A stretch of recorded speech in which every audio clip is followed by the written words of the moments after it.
एक गांव में कांता नाम की एक बुढ़िया अपने परिवार के साथ रहा करती थी।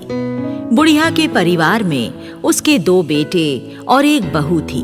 कांता के बड़े बेटे की शादी हुए 7 साल हो चुके थे, लेकिन वो अभी तक निसंतान था। कांता की दोनों आंखों में मोतियाबिंद उतर आया था, इसलिए अब कांता को साफ तौर पर दिखाई देना भी बंद हो गया था। कांता बचपन से ही गणेश जी की पुजारिन थी। वो रोज सुबह गणेश जी की पूजा करने के बाद ही दूसरे कामों को हाथ लगाती। ये उसका नियम था।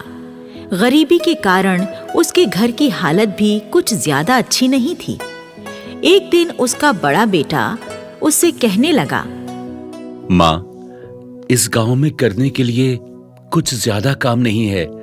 घर का गुजारा भी ठीक से नहीं चल पा रहा है, इसलिए मैं शहर जाकर कुछ काम करने की सोच रहा हूँ। ठीक है बेटा, तू कमाने के लिए शहर चला जा और तेरा छोटा भाई यहीं रहकर कुछ कर लेगा। हाँ माँ, यही ठीक रहेगा। तभी छोटा बेटा भी आ गया और कहने लगा, भैया, भाभी ने मुझे बताया तुम शहर जा रहे हो काम करने। हाँ छोटे, मैं शहर जाकर कोई काम करूंगा। तुम यहाँ गांव में रहकर माँ की देखभाल करना। ठीक है भैया, आप आराम से शहर जाइए। माँ की फिक्र मत कीजिएगा, मैं खूब अच्छे से ध्यान रखूंगा। और बड़ा बेटा चला गया। बड़े बेटे की गैर हाजिरी में छोटा बेटा घर की जिम्मेदारी संभालने लगा। छोटे बेटे ने गांव में एक छोटी सी परचून की दुकान खोल ली।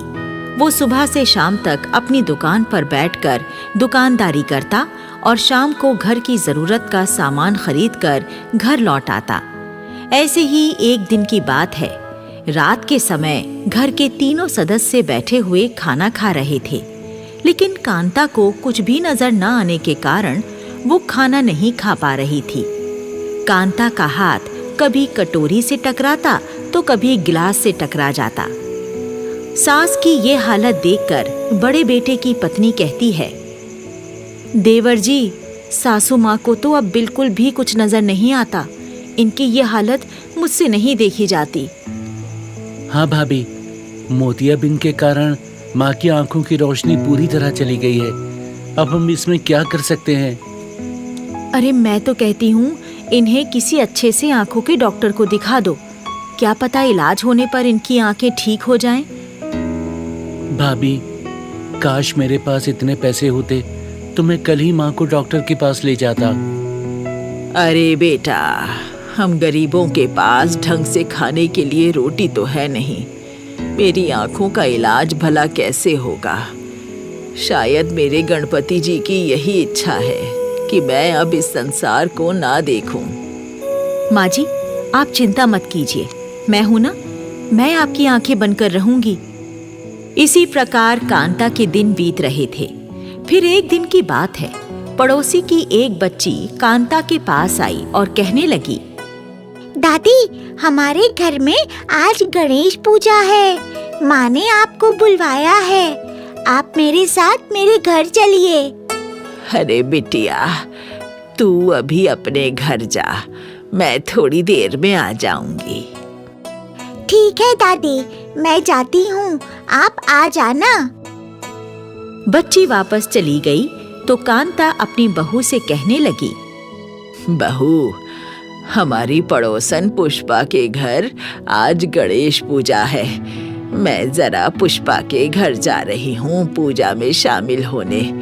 तू पीछे से घर का ख्याल रखना। सासू माँ, आपको अकेले जाने में परेशानी होगी, मैं आपको पुष्पा के घर छोड़ आती हूँ। अरे नहीं नहीं बहू, तू अपना काम कर, मैं अकेली चली जाऊंगी, कोई परेशानी नहीं होगी मुझे। और कांता पुष्पा के घर जाने के लिए अपने घर से निकल गई। लाठी टेकती हुई कांता धीरे धीरे पुष्पा के घर की तरफ जाने लगी। सड़क में एक गड्ढा था और कांता का पैर गड्ढे में पड़ गया तो कांता धड़ाम से नीचे गिर गई। हाय मैया, हाय मैया, मर गई रे मैं तो। हाय मैया। तभी सामने से कांता का छोटा बेटा आया। वो उससे कहने लगा, अरे माँ, तुम इस गड्ढे में कैसे गिर गई? बेटा, मैं पुष्पा के घर गणेश पूजा में शामिल होने जा रही थी कि इस गड्ढे में गिर पड़ी। फिर बेटा कांता को सहारा देकर वापस घर ले आया। कुछ दिन बीत गए और गणेश चतुर्थी भी आ गई। कांता और उसकी बहू विधिवत गणेश जी की पूजा करने लगी और खीर का प्रसाद बनाकर भूखे बच्चों को खिलाकर पूजा का कार्यक्रम संपन्न किया। फिर रात हो गई। सब लोग अपने अपने बिस्तर पर गहरी नींद सो गए। आधी रात के समय कांता के कमरे में गणेश जी प्रकट हुए और उसको जगाते हुए कहने लगे, कांता, उठो, देखो, मैं स्वयं तुम्हारे सामने मौजूद हूँ। जागो कांता, जागो। कांता जागकर उठ बैठी। वैसे तो उसको कुछ भी दिखाई नहीं देता था, लेकिन गणेश जी को वो साफ साफ देख पा रही थी। गणेश जी को प्रत्यक्ष रूप से अपने सामने पाकर वो हैरान रह गई। हे विघ्नहर्ता, हे गणपति बप्पा, आपके दर्शन मात्र से ही मेरी आंखें ठीक हो गई हैं।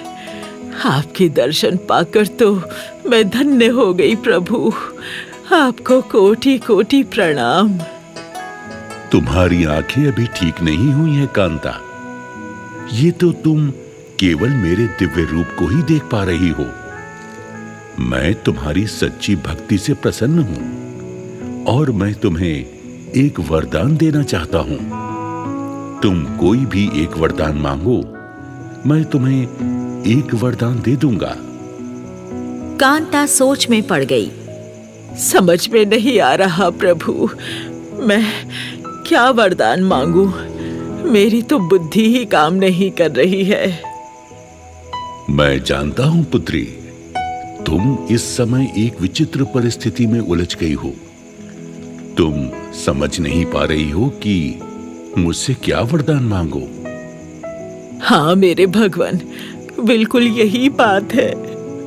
तो तुम ऐसा करो पुत्री, अच्छी तरह सोच विचार कर लो, अपने सगे संबंधियों से सलाह कर लो कि तुम्हें कौन सा एक वरदान मुझसे मांगना चाहिए। मैं 2 दिन बाद फिर आऊंगा, तब तुम मुझसे वरदान मांग लेना। फिर गणेश जी अंतर ध्यान हो गए और कांता फिर से सो गई। अगले दिन सुबह जागने पर कांता अपनी बहू को गणेश जी के वरदान वाली बात बताती है और बहू से पूछती है, हे बहू, तू मुझे बता, मैं गणेश जी से क्या वरदान मांगूं? सासू माँ, आप गणेश जी से पोता मांग लेना, यही सबसे बेहतर वरदान रहेगा। कांता फिर अपने छोटे बेटे से पूछती है, बेटा, रात गणेश जी मुझे दर्शन दे गए। उन्होंने मुझसे कोई भी एक वरदान मांगने को कहा है। तू बता, मैं भगवान से क्या मांगू? माँ, तुम तो जानती हो, हम लोगों को अच्छा जीवन जीने के लिए धन की बहुत जरूरत है, इसलिए तुम गणेश जी से ढेर सारा धन ही मांग लेना। कांता सोच में पड़ गई। बहू अपने मतलब का वरदान मांगने की सलाह दे गई। मेरा बेटा अपने मतलब का वरदान मांगने को कह गया। अब मैं क्या करूं? फिर थोड़ी देर बाद कांता की पड़ोसन पुष्पा कांता से मिलने आई तो कांता ने पुष्पा को भी सारी बात बताकर कहा, अब तू ही बता मुझे, पुष्पा, मैं गणेश जी से क्या वरदान मांगूं? अरे चाची, मेरे हिसाब से तुम्हें ज्यादा अपनी आँखों की जरूरत है, इसलिए तुम आंखें ठीक होने का वरदान ही मांग लेना। पुष्पा की बात सुनकर कांता गहराई से कुछ सोचने लगी। फिर रात हो गई और कांता गणेश जी के आने का इंतजार करने लगी।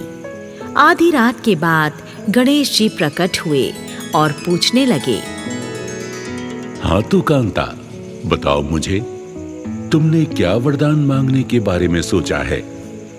हे विघ्नहर्ता, मैं आपसे ये वरदान चाहती हूँ कि मैं अपने पोते को सोने के पलंग पर अपनी आंखों से सोता हुआ देखूं। बस यही एक वरदान मुझे दे दो प्रभु। कांता के वरदान मांगने पर गणेश जी मुस्कुराकर कहने लगे, तुम बहुत ही चतुर हो पुत्री। तुमने एक ही वरदान में मुझसे 3 वरदान मांग लिए। तुम अपनी चतुराई से मुझे ठग रही हो। हे गजानन, मुझे जो मांगना था सो मैंने मांग लिया। अब आप मुझे मेरा मांगा हुआ वरदान देकर अपना वादा पूरा कीजिए। मैं तुम्हारी इस चतुराई भरी ठगी से भी प्रसन्न हूं पुत्री। तुम्हारा मांगा हुआ ये वरदान अवश्य पूरा होगा। तथास्तु। वरदान देकर गणेश जी अंतर्ध्यान हो गए।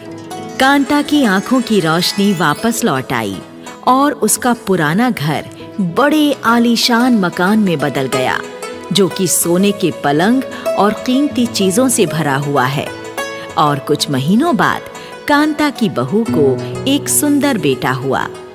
इस तरह कांता ने अपनी चतुराई से गणेश जी को ठग कर अपनी गरीबी एक ही झटके में दूर करके अपना जीवन खुशहाल बना लिया।